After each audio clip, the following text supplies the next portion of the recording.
Lah sekarang netizen itu berbuat apa untuk negara ini? Apa karena dia etnis tertentu, etnis Tionghoa, lalu kita benci?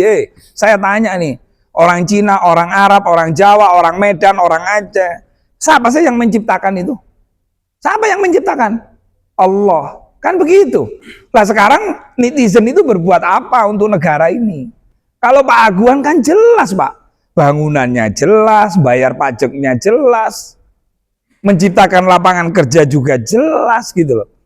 Saya seneng kalau dituduh membela Pak Aguan misalnya, tapi saya tidak membela membabi buta gitu loh, Mas.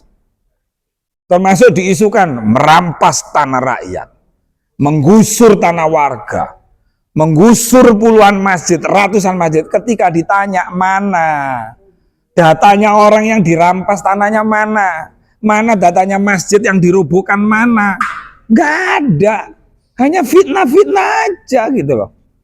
Gus, saat ini kan kayu-kayu sudah di bambu, ya, bambu kayu sendiri kan sudah diangkat ya. Gimana Gus menanggapi terkait ini? Gini ya, kalau urusan pagar laut itu kan urusannya Kementerian KKP. Menteri juga menyampaikan orang yang memasang pagar bambu kena denda. Berapa dendanya? 18 juta. Nah, itu per kilometer. Nah, itu wewenangnya KKP, Mas. Karena sampean tanya saya, siapa Gus yang masang? Siapa Gus yang ngasih duit? Siapa Gus yang membiayai? Loh, saya bukan orang KKP kok. Ya silakan KKP untuk mengumumkan, semakin cepat semakin baik, biar tidak menimbulkan fitnah dan gaduh gitu loh. Satu, sekarang masalah HGB. Sertifikat di laut atau laut di sertifikat, ini narasi sesat. Itu awalnya ada tanah warga yang mengalami abrasi. Tadi saya juga datang ke Kohot, terus masuk kemana? Karangserang, orang yang punya tanah 92 hektar. Itu menunjukkan dulu di situ tanahnya, ada saksi warga juga.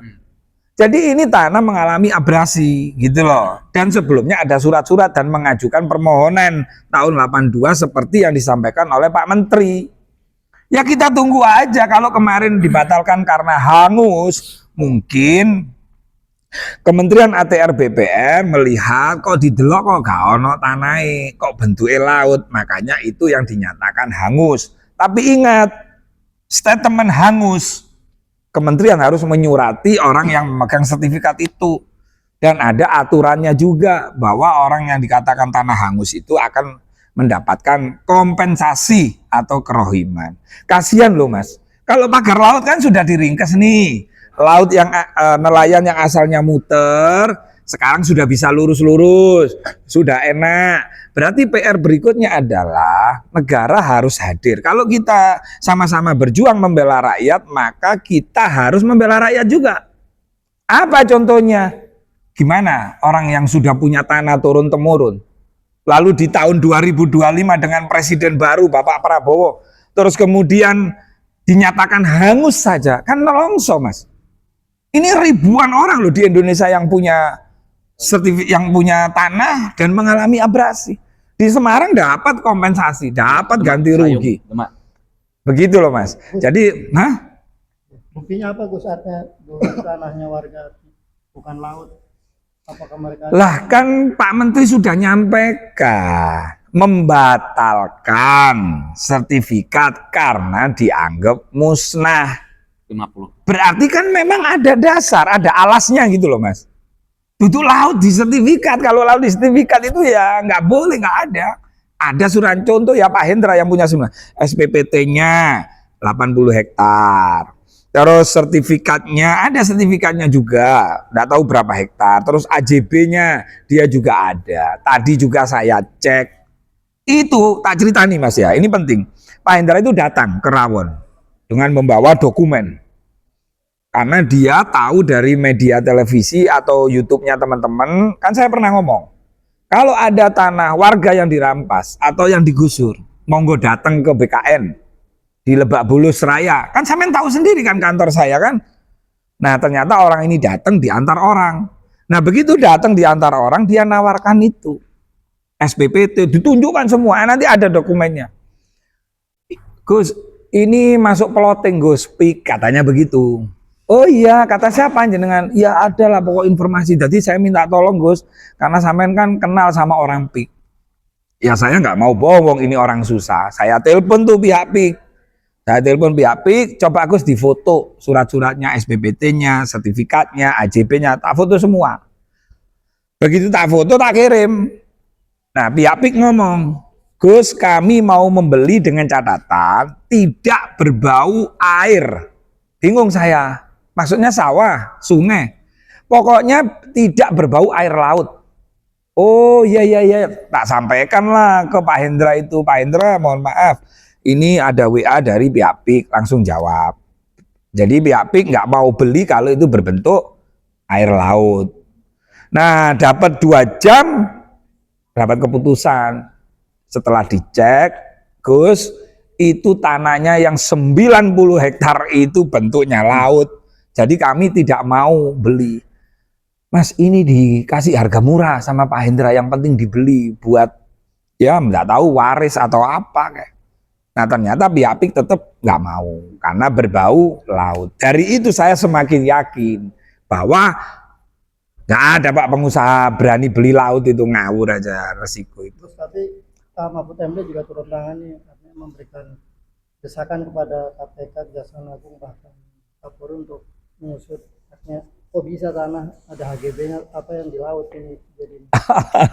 Prof Mahfud itu kan pernah jadi menteri Thomas, Menko Polhukam, betul nggak? Di era siapa? Di era Pak Jokowi. Nah SHGB terbit itu di era siapa? Terus kemudian pagar laut di era siapa? Saya nggak mau nanggapi lah Prof Mahfud ya, karena beliau kan pernah jadi pejabat, sekarang tidak menjabat. Kalau saya sih gini ya, negara kita negara hukum. Kalau berbicara pagar laut urusan KKP. Kalau berbicara tanah atau HGB kayak hamil kayak itu urusannya ATR BPN. Ya kita beri kesempatan lah kepada kementeriannya Pak Prabowo untuk menyampaikan. Begitu. Saya nggak mau pakai ilmu kira-kira. Yang lebih lucu itu gini Mas. Ada orang sebenarnya dia aktivis sebenarnya, tapi nggak apa-apa lah, mau macam apa aja silakan. Itu ngomong, kami lebih baik mati melawan korporasi daripada kan begitu. Ya. Nah, biar tanyakan sama Gus Irfan lah, orang ngomong seperti itu dan apa. dilulukan barangnya netizen hari ini. Iya, silakan aja ngomong. Oh, untuk Khalid ya. Nggak tahu siapa. Yang dijuluki Khalid bin Walid ya. Pahlawan panglima besar dalam Islam. Ini dari BKN, saya dari Ketua Litbang Barisan Kesejahteraan Nusantara yang dibawa kepemimpinan Gus Rofiq Mulis, dengerin baik-baik Khalid dan para pendukungnya ya, pendukung 62 itu. Wes ojo disebut lah. Nah, sebut aja, emang dia mengatakan begitu kan, waktu di acara ILC waktu itu kan. Ini harus disebutkan, karena dikit-dikit mereka mengatasnamakan agama, dikit-dikit takbir. Makanya saya juga akan menjawab dari sisi agama. Ingat, pernyataan Anda yang mengatakan lebih baik mati daripada dikuasai korporasi. Anda itu anti korporasi. Emang ada dosa apa korporasi? Dan Anda menghubungkan korporasi ini dengan penjajahan. Ayo kita urai. Dalam peradaban Islam, kita ketahui bersama, anak SD juga tahu, Nabi Muhammad itu suka membawa dagangan banyak orang. Alias beliau sendiri, Nabi Muhammad sendiri adalah korporasi dagang. Sampai ke negeri Syam. Ya. Begitupun suku Quraisy diabadikan di dalam Quran, li'ilafi Quraisyin, yang di dalam musim dingin maupun panas itu sering bepergian dari satu tempat ke tempat lain dalam rangka korporasi dagang. Begitupun istri Nabi Muhammad yaitu Sayyidah Khadijah juga korporat dagang besar. Begitupun Sayyidina Abu Bakar, Sayyidina Utsman, Abdurrahman bin Auf, bahkan ketika ke Madinah, waktu itu Madinah dikuasai oleh kaum Yahudi, mereka tidak ngerecoki Yahudi, bikin ekonomi sendiri. Nggak resek, nggak sirik dengan urusan orang gitu. Kalau emang nggak siap bersaing, jangan memfitnah orang. Gitu ya, kembali gitu. Terus Anda hubungkan. Jadi tadi dijawab ya, Islam sendiri adalah peradabannya identik bahkan kental dengan nuansa korporasi. Kita ketahui Pak Aguan ini lahir procot sudah di NKRI. Beliau lahir di Sumatera ya. Nah, di Sumatera. Begitupun Nabi Muhammad ketika itu juga lahir di Mekah. Begitupun Quraisy yang lain.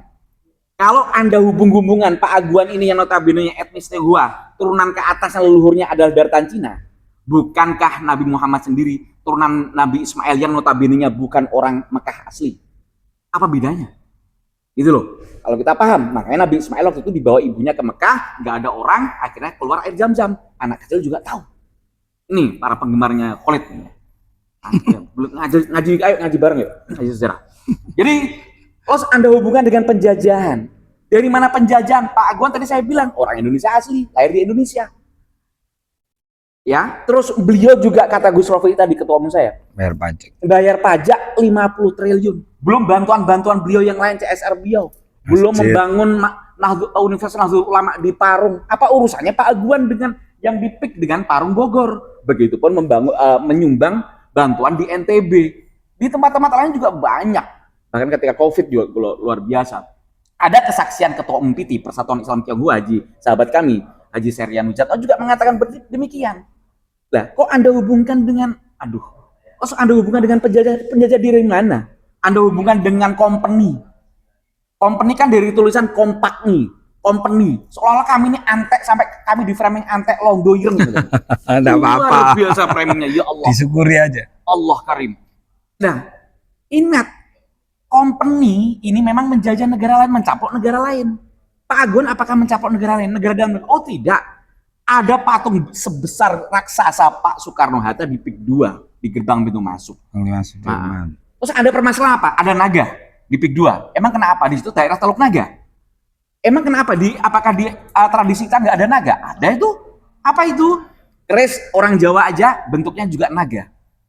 Emang kenapa dengan naga? Begitupun di makam kompleks Sunan Giri itu juga ada patung naga. Bahkan salah satu ikon kota Gresik, kotanya wali, yang di situ ada 2 wali songo, yaitu Sunan Giri, dan satunya itu siapa? Maulana Malik Ibrahim. Itu juga ikonnya adalah naga giri. Itu naga itu, wali songo itu, penyebar Islam itu. Ya, dengerin baik-baik tuh. Nanti kok dengan naga aja ngeri.